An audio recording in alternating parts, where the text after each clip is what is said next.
Hello guys, welcome back to my YouTube channel. In today's video, I'm going to show you how to use autoclicker on Android. So here's the application that we're going to be using today.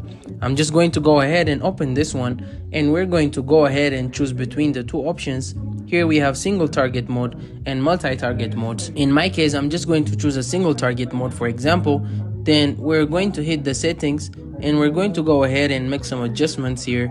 Say for example, I'm going to try this with 100 milliseconds, and then you can have the option to run it indefinitely for the amount of time. Say for example, the amount of time we're going to go ahead and do this like for a minute, just like that. Click OK, and then click the save button. Now from here, we're going to go ahead and open something. Say for example, this one right here. I'm just going to go ahead and basically tap this one right here. Now I'm going to go ahead and play this, and as you can see, it's just basically going to tap that until that desired amount of time has been reached. And that's how you're going to use autoclicker on Android. Thank you guys for watching this video.